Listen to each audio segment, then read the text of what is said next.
Come to the official. Thank you.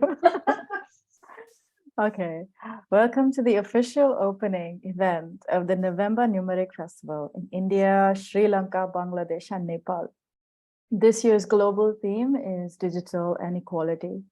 My name is Gayatri Kodikal. I'm an artist and game designer working in experimental video, performance, and game making. I will be in conversation today with Isabelle Arvers, who is a media art curator, critique, author, specializing in video and computer games, web animation, digital cinema, retro gaming, chip tunes, and machinima. So the main question for today's conversation is the digital a vector for equality? Machines and software in their design and usage reflect the inequalities that run through the societies that develop them. Sometimes guaranteeing renewed access to education and culture, these technologies can also consolidate power relationships and raise several concerns. Hi, Isabelle. Hi. It's good to meet again. So, I believe you are currently in Morocco for the Art and Games World Tour this year. Could you tell us what you've been up to there? Sure, with pleasure. And I'm also very happy to see you again online.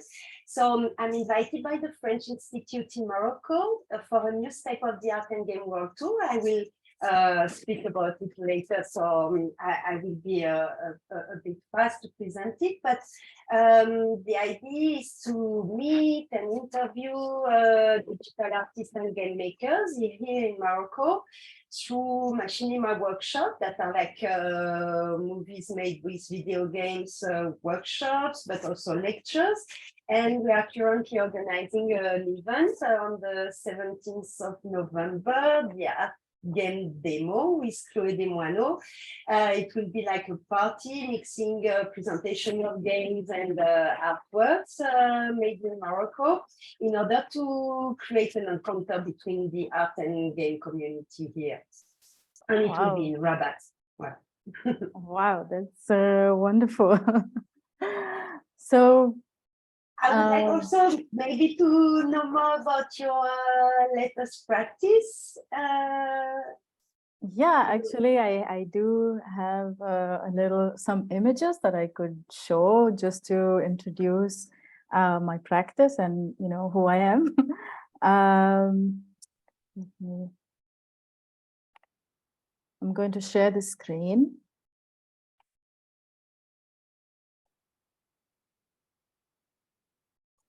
Great. Yes. I started working in digital, game making. I'm self-taught game designer. And I started making games in 2013. And this is my first game. It's called The Traveling Hand, a ludic dream across the sea.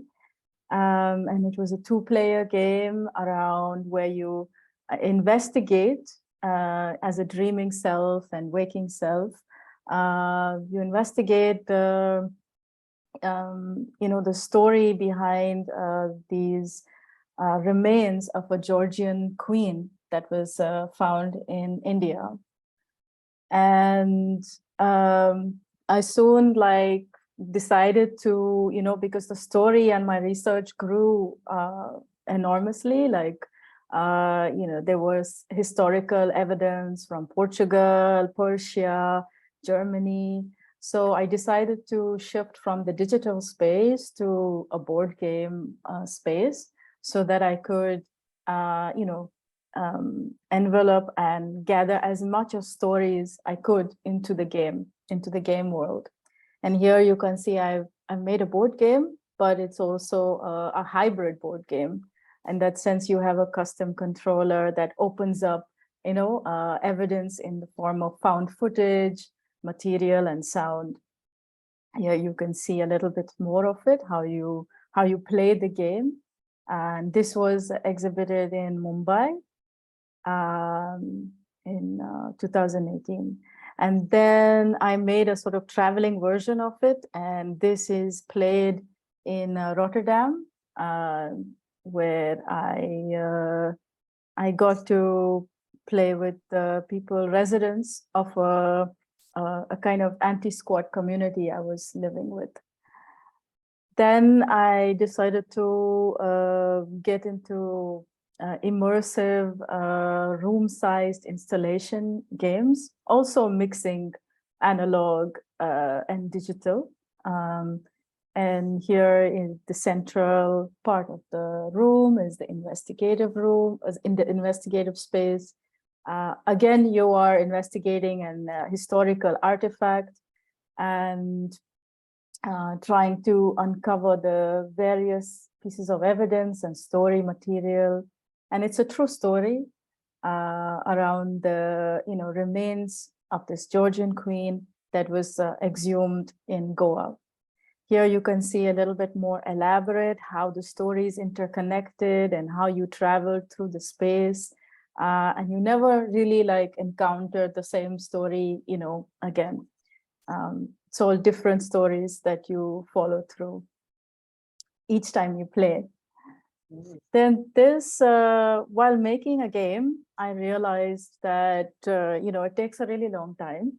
And you build so much of the story world and world building that many of the stories that I write sometimes don't get into the game, the final game. So I started working on performance-based practice, which I call a game world reading, where I would talk about my process in the form of stories of getting haunted by the story, by this queen's hand, and my own research in the archives, because it was about destabilizing the hierarchy in historical archives as well, and how I could do that as an independent researcher and experimental maker. And here again is another performance game world reading, which I performed in Berlin. The previous one was in Rotterdam. This is also in the Netherlands. And here I started working with entangled narratives and the mangrove itself as an inspiration, not only as a space, but also as a narrative metaphor or inspiration to how to make my narratives intersect with each other. Here's an enlarged view. And then I started recently this year, I've been working with analog photographer in Goa, Edson Benedias, and we are basically working on a much more long-term, large-scale project where I want to make a video game around the mangrove as a game world itself, with not only stories of resistance and repair, but also spirit worlds and magic as well. And I've been inspired to also create stories around mangroves within in-between spaces, like a detention space in the airport where people who are trapped between international borders come to meet, and how that space becomes like a mangrove space. And this is a small preview image of the video game that I am in the process of making. So that's it from my side. A quick presentation. So Isabelle, we have met on your previous tour through India some years ago, right? And I'm sure you have so much to share, with us about the important work you do, connecting people together, which is extremely important. And also the workshops, the fascinating workshops that you do. Perhaps you would like to take this moment to share your presentation for this event? Sure. And then we will start from our variant linked to Athens Games, and then Yes. we will address more probably the question of digital. But thank you. Yes, And yes. yeah, I'm going to share my screen now. You will tell me if it's working. And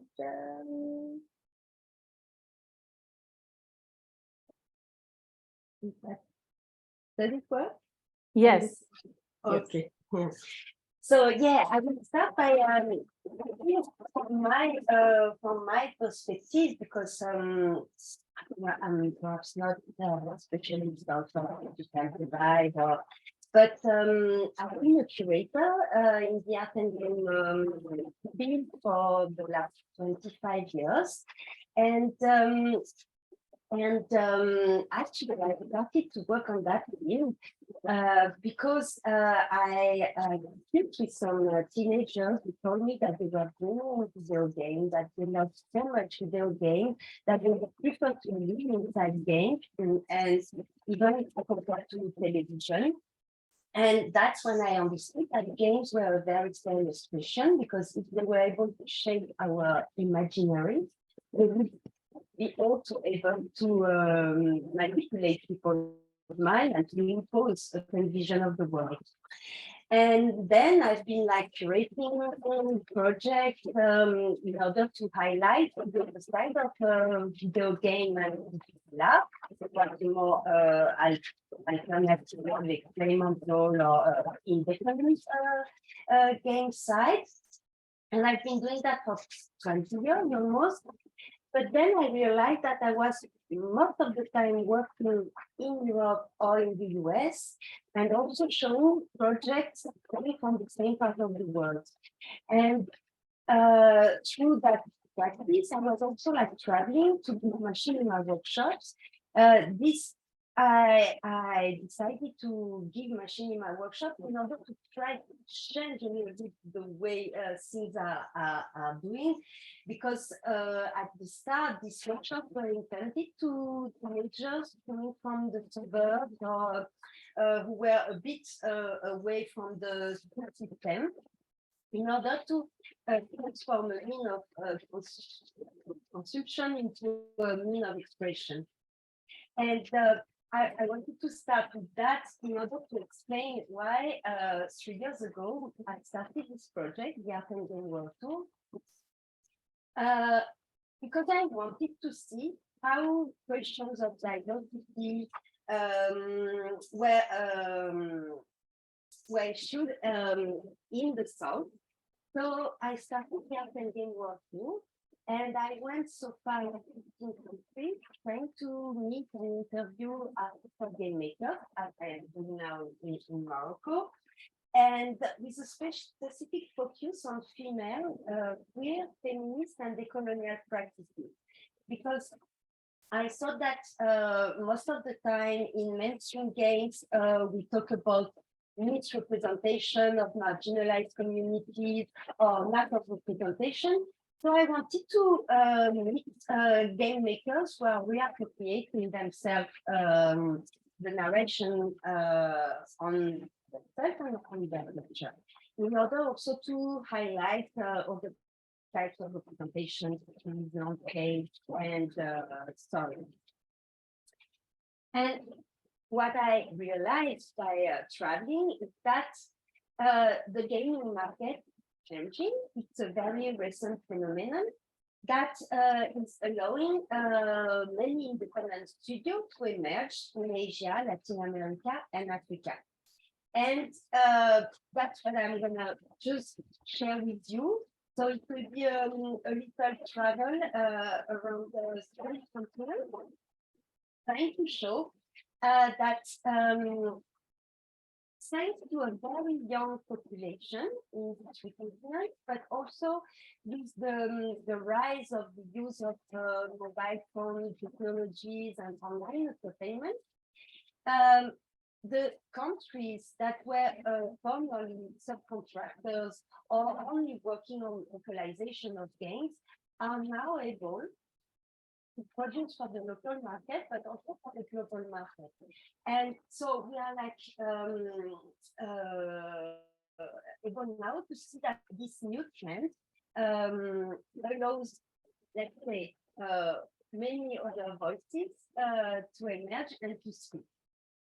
So I started with Asia, and for example, I was totally amazed by the gaming market, independent game market in, for example, in Indonesia. That is a very huge market for independent games. And also, I was very happy to see that some of the game studios are owned by women or directed by women. Also, this new trend was also on when I passed in India, where I was able to interview more than 100 people, and now there are like 500 independent game studios, more now because it's 3 years. It's 3 years ago, and again, it's thanks to the emergence of mobile games, but also the casual games market. In Latin America, which is also a huge emerging market, there are like millions of players, but also more and more independent game developers who produce a lot of games, and it's really supported by the government, but also by big events. And what you can see, I'm just what you can see is a former online meeting during a Maze, an indie game festival in Berlin, where I invited game makers from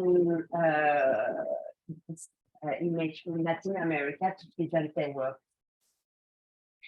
Also, we can almost say exactly the same in Africa. I just co-wrote an article with Sten Kibe, who is from Zambia, and we wrote about games in Africa as a country, as a continent, where thanks to the constraints, I would say, there is a lot of innovation. And again, with a very high level of young population, there is really a rise of independent games, and allowing like different types of game stories created by African game developers. And more, there are like fundings related to games that emerge. Here in Rabat, this week, there will be the new award of Afrique Creative, for example, that is also supporting not only games, but digital content. When we talk about equality, I thought that it would be nice to address the issue of gender. First, we can start from the video game world, but then we can maybe enlarge the conversation. So, as I said before, this game too was had a focus on female and feminine practices, because my aim was to understand who are doing the games and who are handling this representation. So I also interviewed feminist game makers and feminist activists, and they are like for sure different things, because we cannot speak about one feminism like a universal version. There are like many differences, but it was quite interesting to see that, for example, from what I heard in Korea or in Taiwan, women have to present as women, but like in Latin America, if you work in the tech industry or in the digital space, it's better to look like a geek, otherwise you won't be like somehow disappointed. It was thanks to an interview I did of a person who founded the Last Sistemas, which is an organization for women in digital and also when we started to speak about this encounter with Gayatri, we also saw that maybe it would be nice to think about the influence of technology, but like social networks, blogs,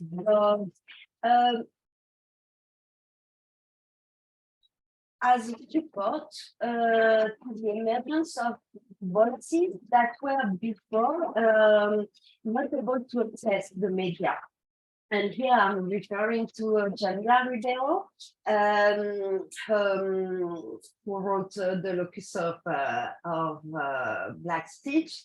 And I would say that yes, digital technology, when we got them, can allow us to access the media, and it was not so easy before. And for example, just on that subject, when I was in Colombia, I handled a machinima workshop in trans sex worker community, the Red Communautaria France in Bogota, and thanks to that workshop, one of the person told me, "Oh, we're going to use this technique in order to talk about violence against trans people. So maybe we can find other ways to express ourselves." This issue of gender, again, also gave birth to an exhibition I created in Bogota, where I wanted to address this question of could we have a more fluid relationship with technology, and could we speak about feminism in digital, but addressing highly political subject. So that was this exhibition at the French Alliance in Bogota. And then concerning this issue of gender and digital in Asia, who are interested, look at an interview I did of feminist gamers in Korea. And they told me that it was quite hard to be a feminist in the game industry. There was even a short game event of a woman. She published a picture of herself wearing a T-shirt. Women don't need a print, and she was evicted from her company. She had to apologize in public, and all the supporters of her cause had also to apologize. So it seems not so easy to be a feminist in Korea, but at the same time, in Taiwan, it seems to be really different because they are like feminist activists at the government, and here I refer to an interview I did at Washington, the digital minister of Taiwan, talking about the pedagogical use of games in schools, for example. Again, to speak about Indonesia, where I was really amazed by the number of women as game makers, not only illustrator, but also at the head of some game studios. So, for example, I've read many times, and I was happy to interview Arena, who is part of the Mojican studio. What is interesting also in this game studio is that most of the creators are from art school, so they weren't taught in game design, but they taught themselves in game design while creating their games, and now they're like in many crises, and we can say that indie games are in Indonesia are high, and that's the game studio in Indonesia that is that was founded by a woman. My lovely daughter is a game that had some feminist intents at first, because the main art director wanted to address the question of women in digital, but then she had to stop working for the game studio because she had been married herself. Maybe we will go back to this kind of ideas. And to go back to India, I also encountered women game makers dealing with feminist or post-colonial issues. For example, I will start with Padmani Murray, who did this game Darshan Diversion during a game jam, talking about the problems encountered by women when they want to go in temples during the pilgrimage.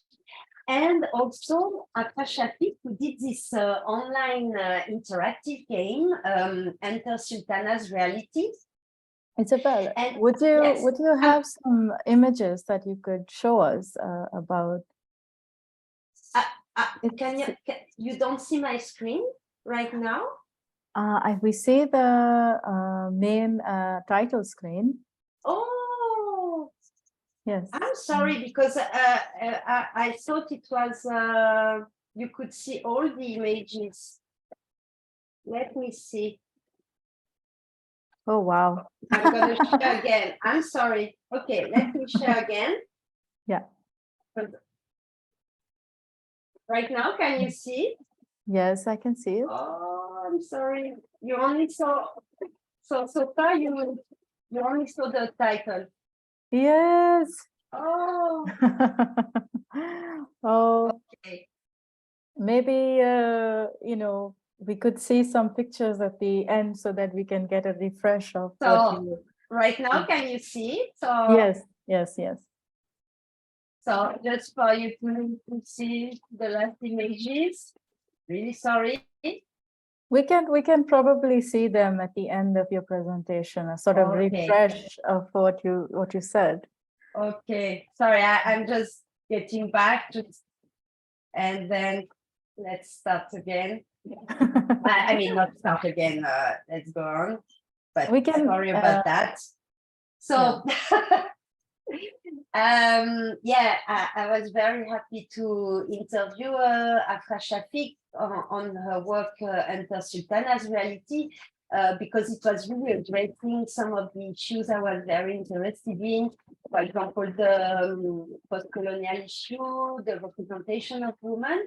And this work is about the representation of women before and during the colonial era.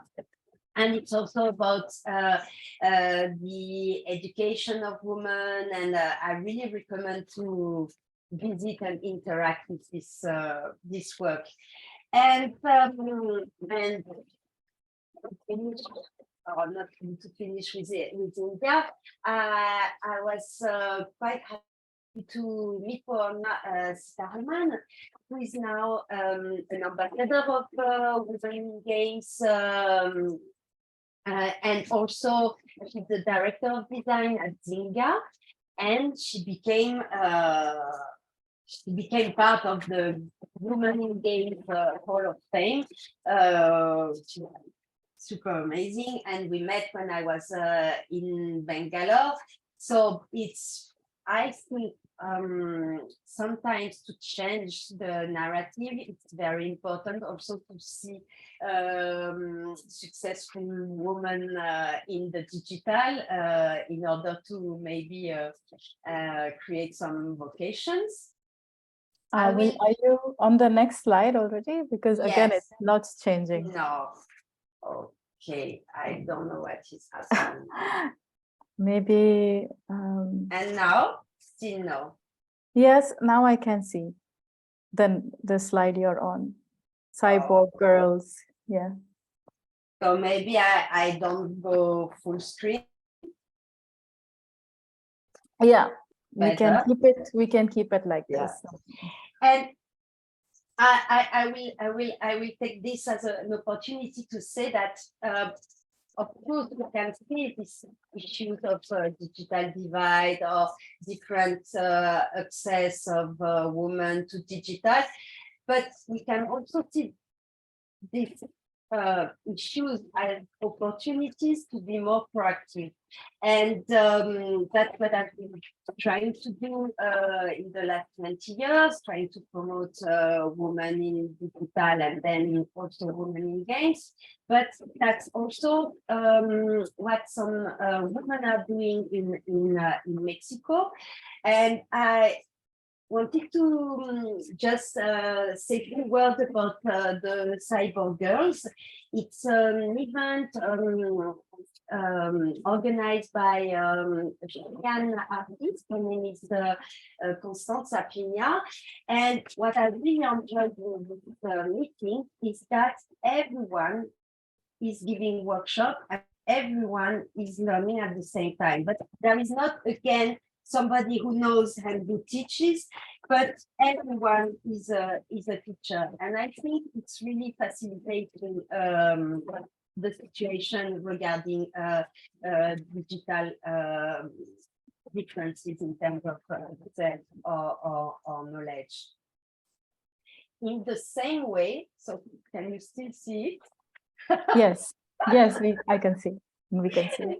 In the way we can be proactive to try to change the world as it is. When I was in Brazil, I encountered the person who founded the woman game jam in Latin America, because it started in Brazil and then it expanded in other different countries. But what they told me, and what is important, is that they try to show to women that working in games doesn't mean to be a developer, but there are like many different kinds of jobs that are like or type of creation that can enter the game development. And what they do to facilitate the access to this women game jams, they are like organizing workshops in advance in order to relax the person and to explain better what it means to work in the game field. And I will end my presentation, sorry for the lack of images before, with the initiative of Cité and Libé. So Cité is coming from Zambia. Now she works in a game studio Namakop in South Africa. But she's also responsible for the global game jam in South Africa. And she created this website called Arion.net that has the aim of gathering more than 1,000 female video game developers before 2024 or 2030. And in Arion, you can listen and watch interviews of women who work in different parts of the game development, and her work is very, I would say, important to change the situation of women in digital on the African continent. And maybe now we can. Really sorry about the the images, but would you want to share any particular kind of images from your presentation? You know, no. Maybe if we go back to this, I can now, of course. Yeah, while we are talking together, I'm happy to share it. I'm really sorry that you couldn't see it. But yes, yes, this is in Indonesia, yes. Yes, and you were part of the. Yes, I can see myself.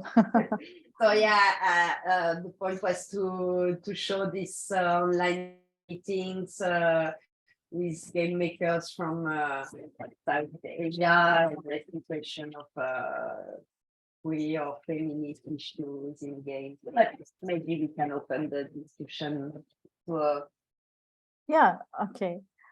Well, we have some questions about.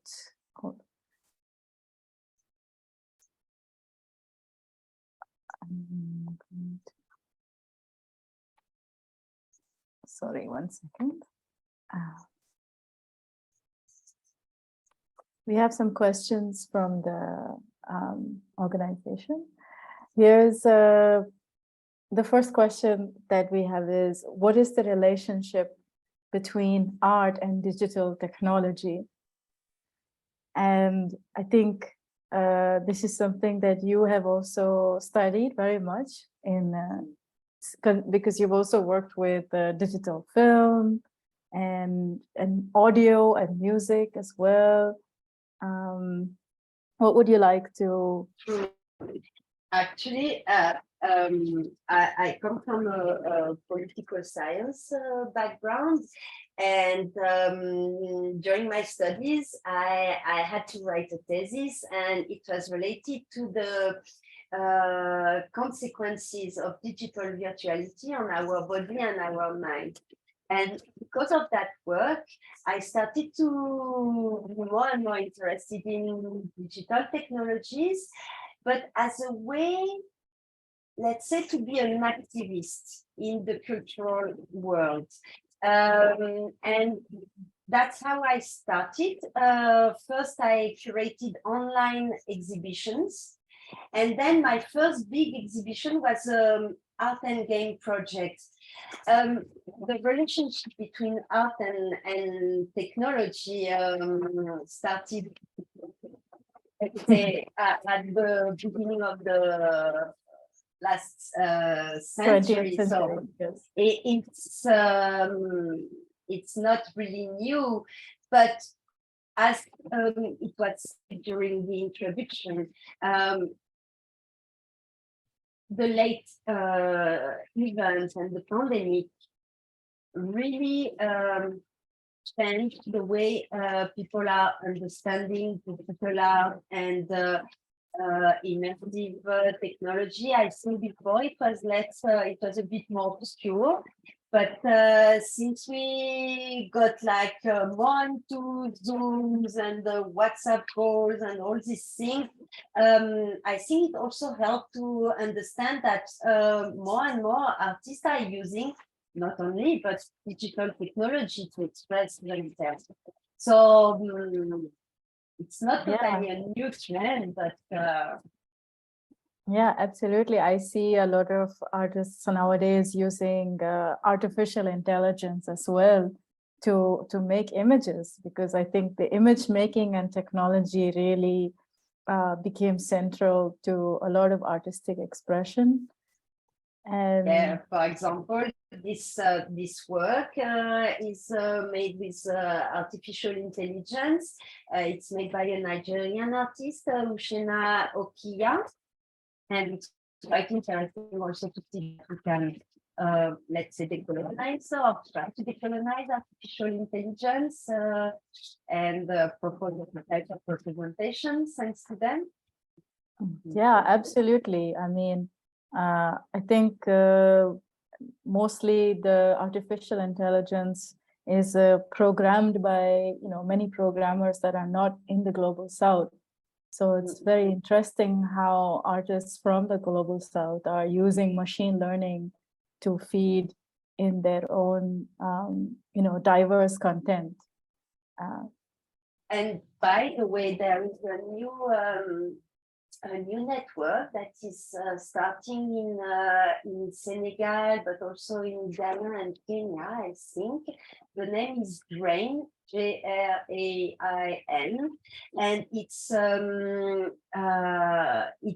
deals with gender and equality in artificial intelligence, and it's made by people from the African continent for African people, and it's really like an initiative that I wanted to Yeah, yeah, absolutely. It opens up so much for the rest of the world as well. The next question would be, is the design of video games neutral, and does it promote inclusion? I mean, for me, I just feel that, I don't think we live in a world where neutrality exists as a realistic goal, but like what is thought to be neutral for one group may not be neutral for another group. So, but I do feel that the responsibility of making a game inclusive lies in the design process for sure.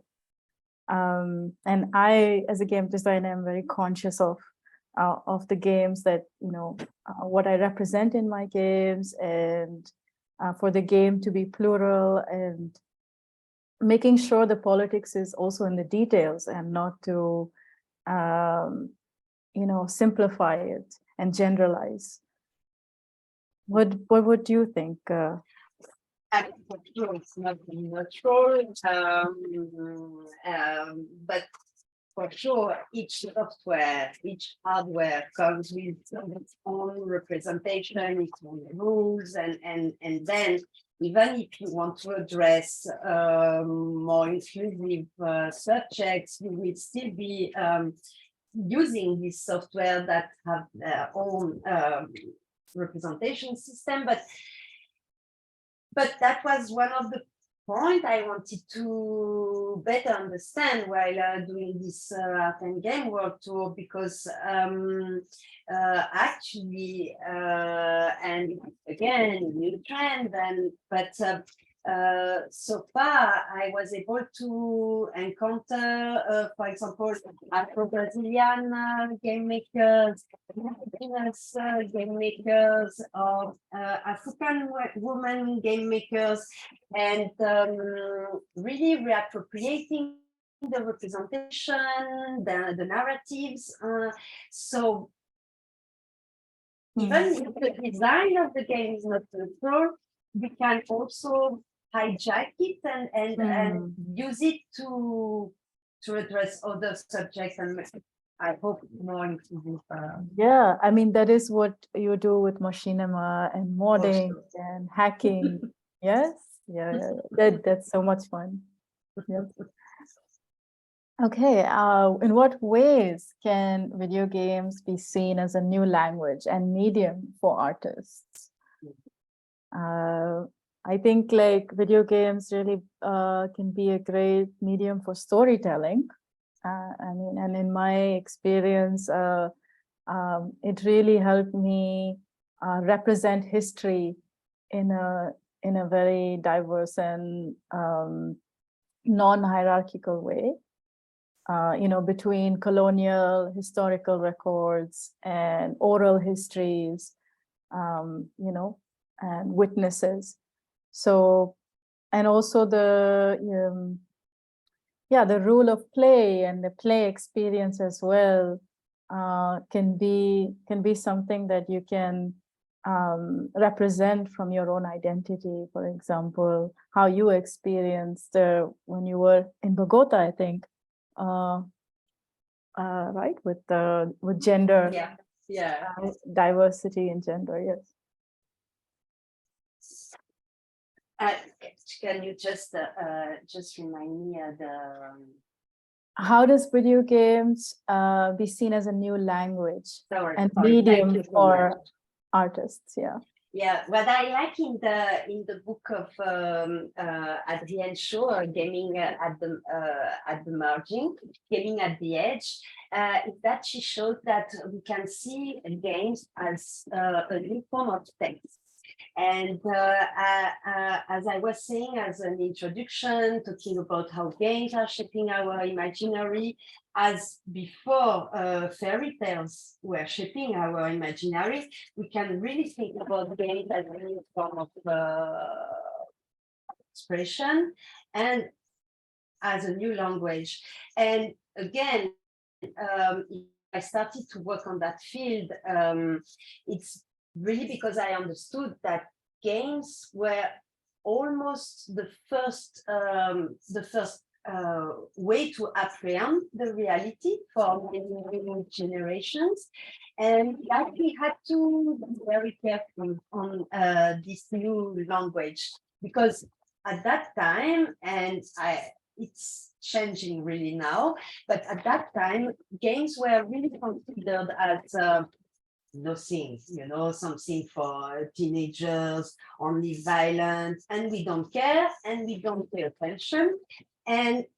But actually, there are so much more, and I would also quote Anna Anthropy with her book Games for Teenagers, where she really asked to everyone to start to create games and to start to use games as a means of expression, because more we will create games, more games will be diverse and will represent different kind of realities. And now what I am trying to fight for is to integrate games in the schools or library or any kind of cultural space, in order to maybe start to change the demand of games, because most of the traditional games come with a certain type of narrative, certain type of representation. It's always hyper realistic, and it asks for more and more restrictions that ask a lot of extractive economy, and with cloud gaming, it adds lots of resources in terms of energy and so on. And maybe if we start to think about innovation, and if the demand starts to change for more diverse aesthetics, more diverse gameplays, maybe less directed to competition, but more to collaboration, cooperation, maybe children and teenagers will be more keen to play to more diverse video games, and it will a little bit balance the game market for less demanding technologies, because we need to think about the environment. And right now there is a new movement, the green game movement, that is for me very interesting to follow, that is starting to think about how we can disinnovate in terms of game development. And game developers on the African continent are really also trying to innovate and to think differently in order to change the system. Yeah, it would be, I think, wonderful to have certain games in our school curriculum. And as you said, like games are looked at as very competitive. And, it's really nice to experience a different way of making decisions when it becomes a collaborative game, and, what that produces. And well, for example, in Taiwan, Audreyton was telling me that now in schools they use the game Detention, that is a horror game happening during the White Terror, in order to show a younger generation how it was when they were not living in a democracy. So I think we can use, and not going on the direction of tech gaming, but really show the multiplicity of expressions in the game development in younger Yeah, I'm sure. younger population. The generation alpha. All right. Our next question is quite a big question. Does digital technology worsen the inequality of opportunity? We could say both. Yes. I started to speak in favor of like when I quoted Jamila Ribeiro talking about the social network as something that can really support the emergence of new voices, but we can also say that digital access and the tech divide is also the inequalities. But as I said before, I always try to be proactive and to find solutions and to promote, and instead of saying, oh yeah, there are all these issues, all these problems, and it's gonna be worse. So it's not my personality, but maybe you have another point of view. I mean, I think the both they are both in opposite directions in that sense. One is that the digital platforms and social media through mobile phones and internet, has increased, like you said, the audience that can produce diverse and inclusive content. But on the other hand, you have the introduction of hyper surveillance societies, categorizing people in digital categories, and also giving social credit scores and profiling people according to where they come from, what they look like, what gender they express themselves in, or what they do in their everyday lives. So it's actually goes in both directions. The vectors are moving towards equality, but also there's another vector towards inequality. Yeah, you're right. So how can we ensure that the information available on the internet, the digital world as a whole, allows for a fair representation of existing cultural diversity and does not leave out certain minorities? I think you have actually mentioned this in a previous answer about, appropriation and extractive, methods in representing cultures and identities in digital games. Especially tokenization is becoming a kind of specter for us, in this world of looking for representation. So I'd like to know maybe something more, like you said, with your want to invoke your personality, something positive that comes out from open source platforms, your hacking experience. Yeah, I would maybe speak about the new open knowledge opportunity, first, I think that something that has changed a little bit the system is the opening, for example, of game engines. The larger use of tutorials online, because thanks to that, there are more and more self-taught digital creatives, and you said you were one, and that's true that, for example, in West Africa there is very few game design classes, so most of the programs are self-taught. But also what is interesting is how game studios are also taking the responsibility during the training. For example, in Ghana has trained in 2019, they trained more than 300 people. So I guess now it's even more. In Nigeria, my favorite game was happening in Spain. And when I was in Brazil, if you think about the entire game industry, only 3% are from African business.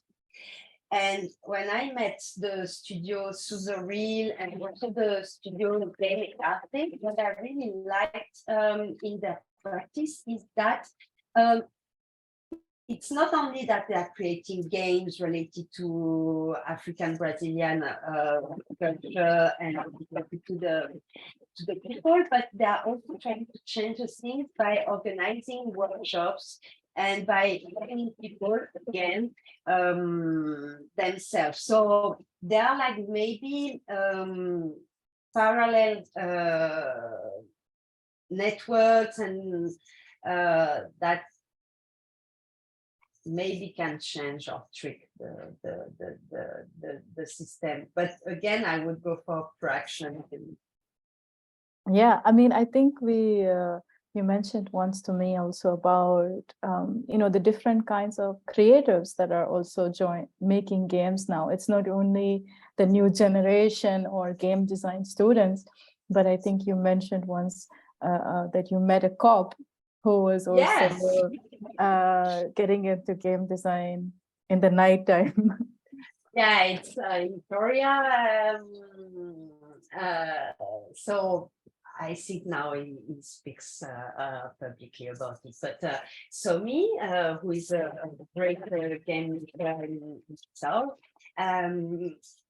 I don't know if he's still a policeman, but he used to be a policeman during the day, and he was a game maker at night.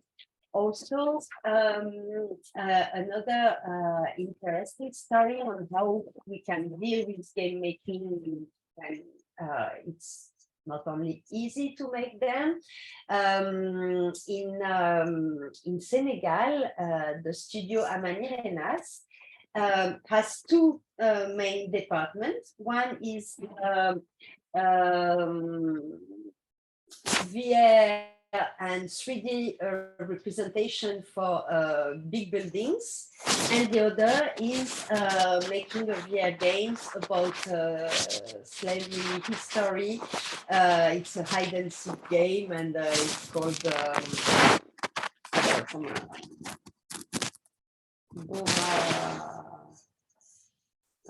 okay, sorry, I forgot the name of the game, but also when I was in Indonesia, the studio who did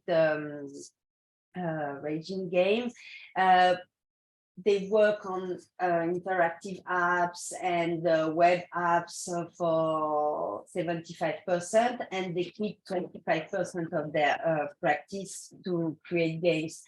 So they are like possibilities. Also in Argentina, they go more and more for cooperatives. For example, the studio Matajuegos created a cooperative because they also think about trying to do things differently. For example, can we get rid of the crutches, this very bad conditions of work that happen in the temporary production. So how can we make gains in different ways and avoid the free labor or exploitation? Yeah, that's one. Yeah, I mean, that is also another different topic in the game industry, exploitation of labor. All right. I mean, thank you so much for this conversation. And maybe I would like to open up the floor to questions from the audience, if there are.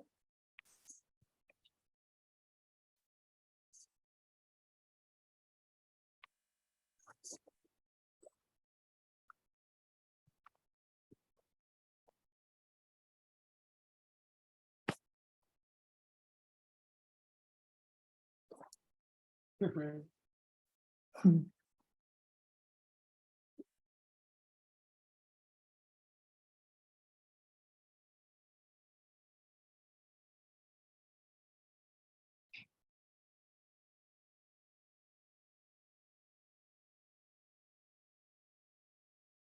No. Yes, I guess See one.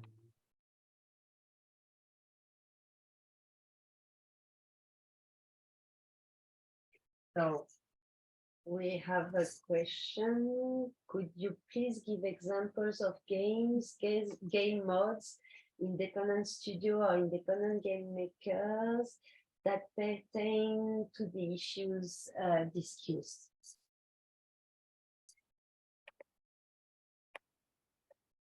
I don't know. Maybe we could start with you because no, I didn't actually get the question.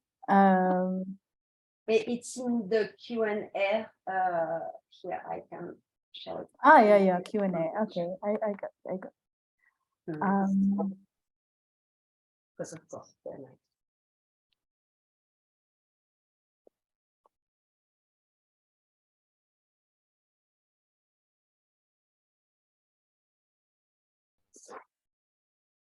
I think we actually did go through a lot of the independent makers in your presentation.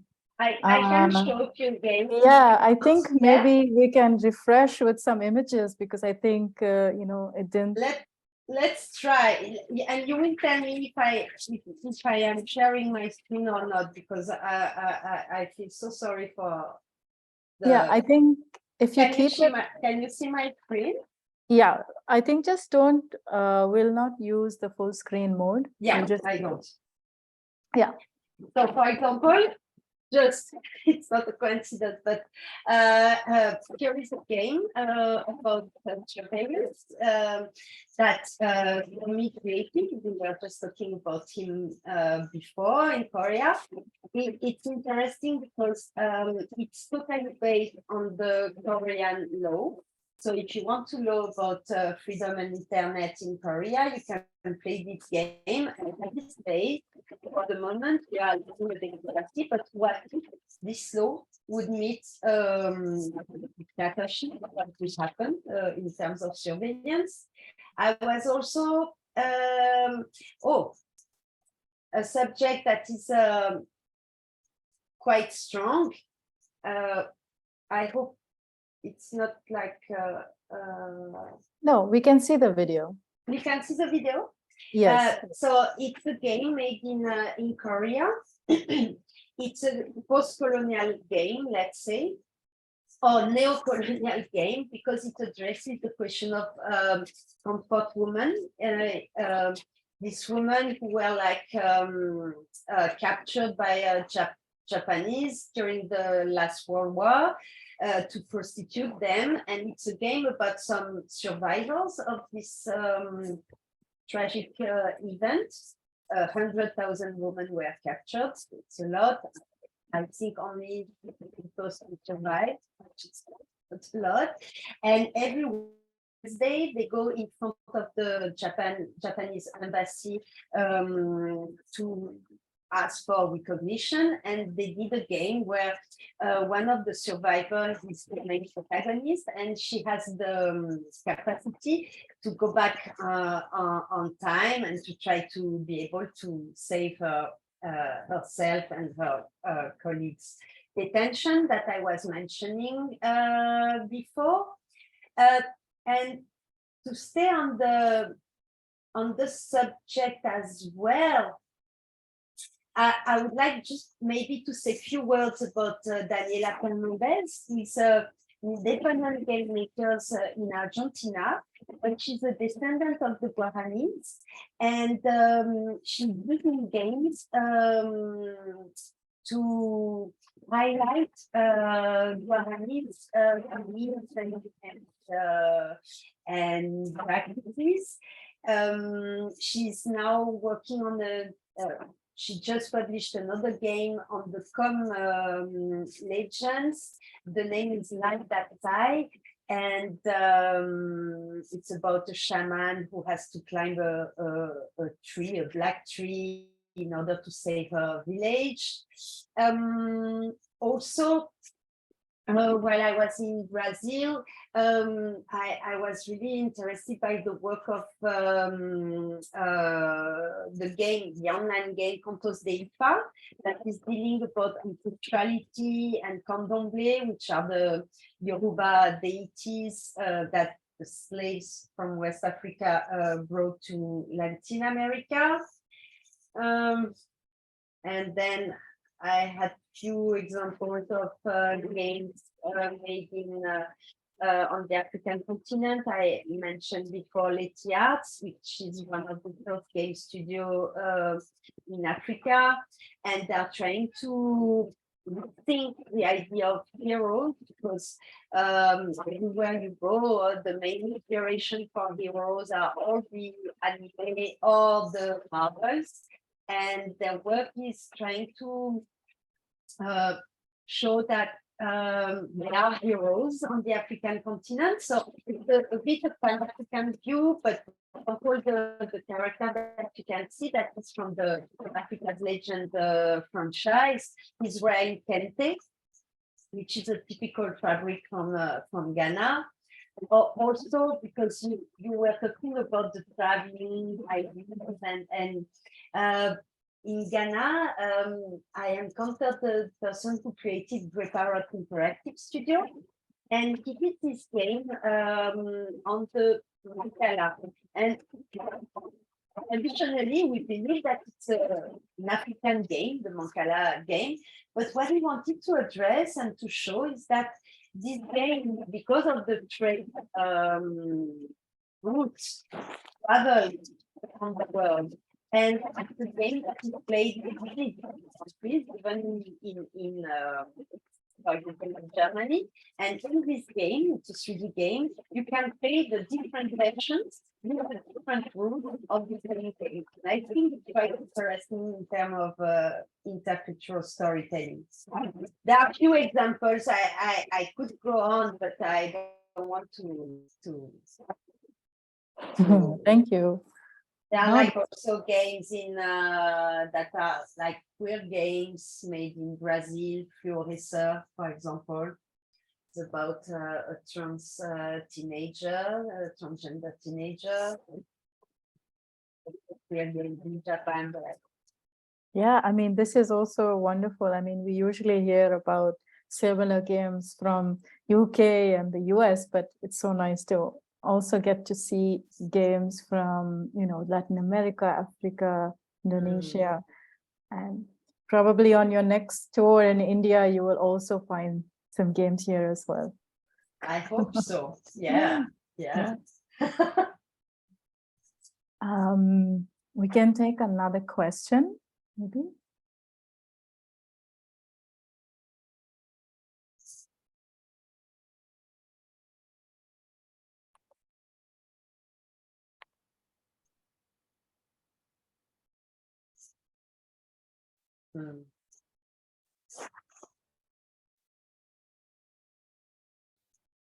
I don't see.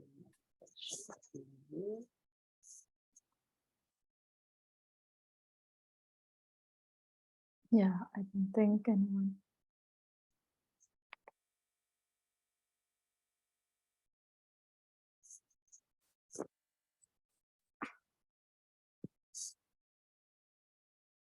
How can we get to play these games though? You know, is there like is there an archive or some kind of some of them are on Steam, this online platform. Yeah. Some others are on itch.io, Okay. and some of them aren't published yet, for sure. Yeah.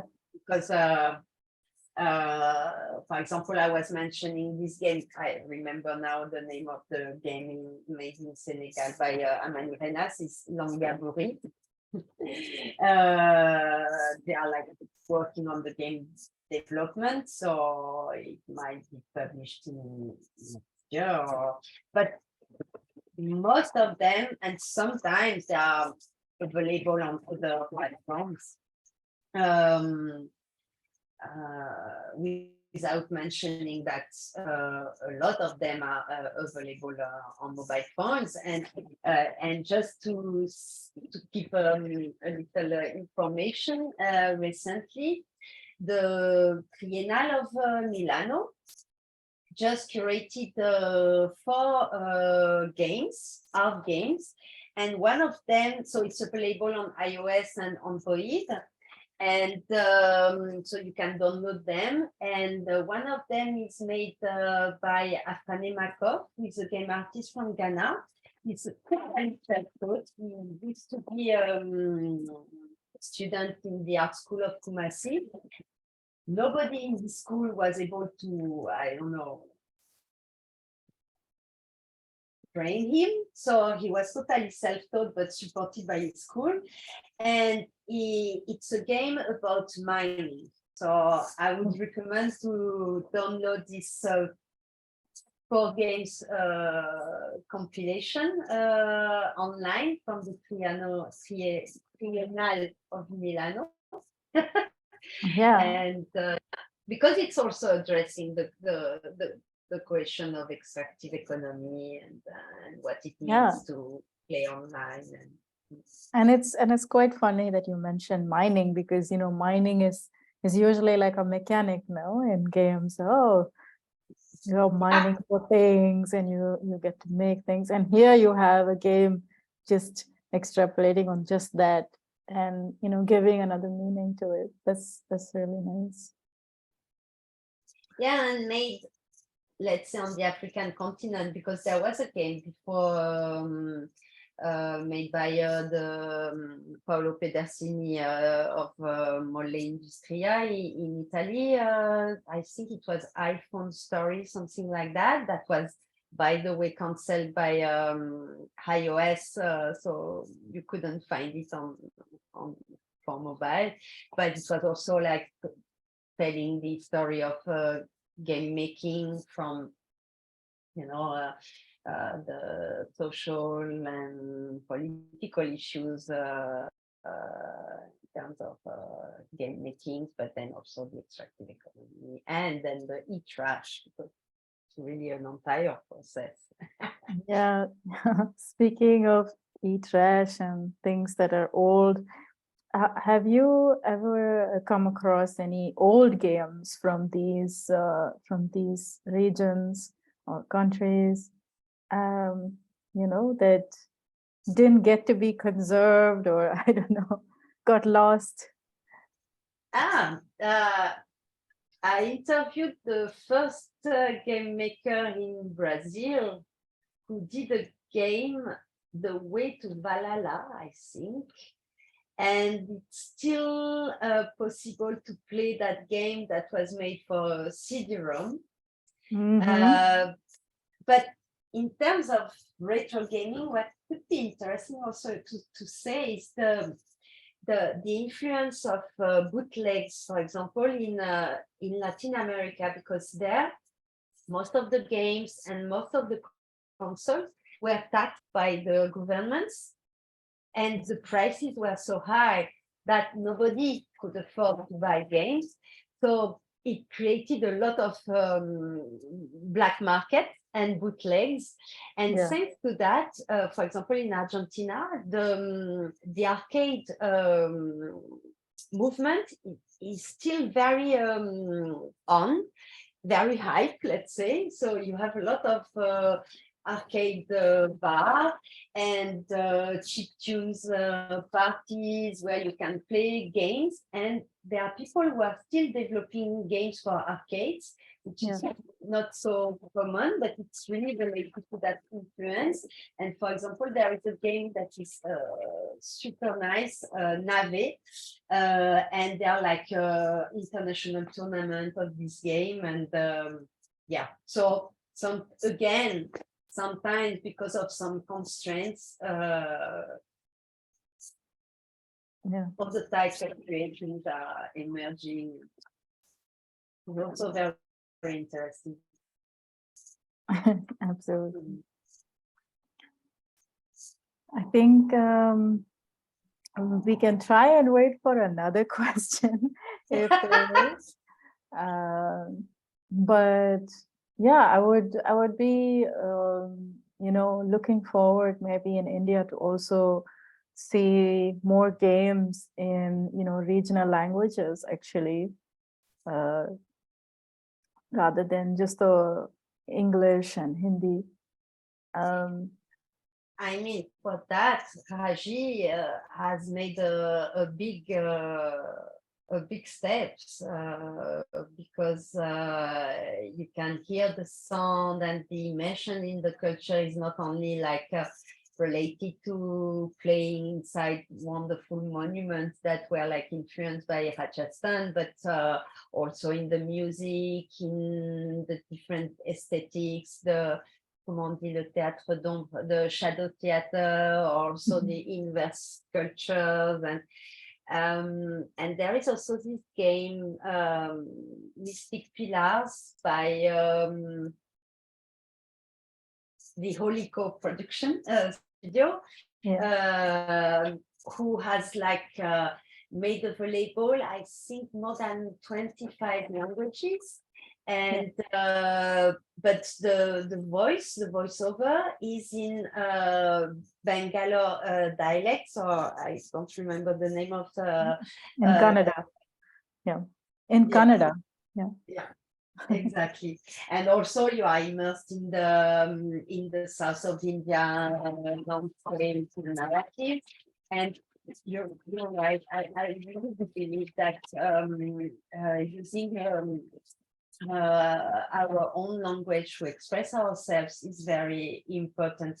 And for example, in the national workshop I'm giving here in Morocco, but not only, I propose, because it's not like I cannot impose, but I try to encourage the people to talk in, for example, in Arabic.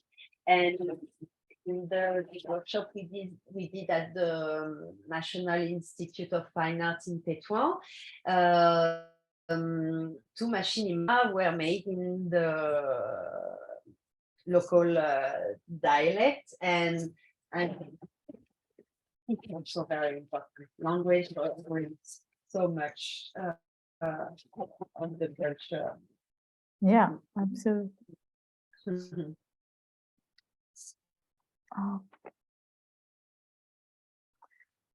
I think maybe we could start wrapping up on our conversation here today. And thank you so much, Isabelle, for joining this opening of this festival, Novembre Numérique. And I hope to see more of your work and bring it to India and, around India, waiting for your next tour. And maybe collaborate, because we have the same interest in the idea of mixing oral tradition, but also like ancestral knowledge with digital technology. And I'm super keen to knowing more and seeing more of your latest work on mangroves.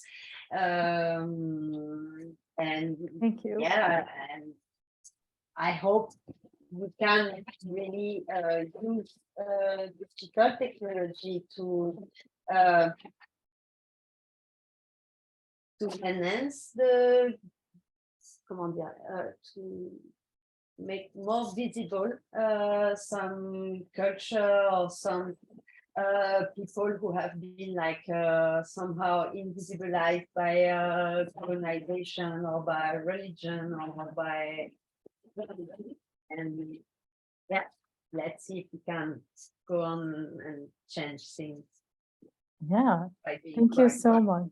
Thank you so much. And thank you to everyone who joined us today. Yeah, thank you. Thank you very much. And have a good digital November month in India. And hello to all the people who can. It seems that. Thank you for this opportunity. This is from Dhritiman Das.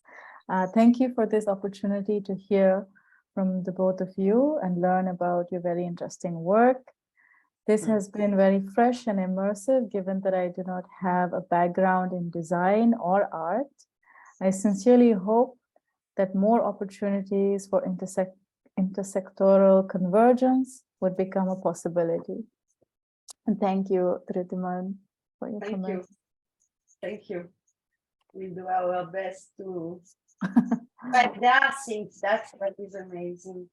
There are like many, many things happening. Hopefully, there is not only one trend. So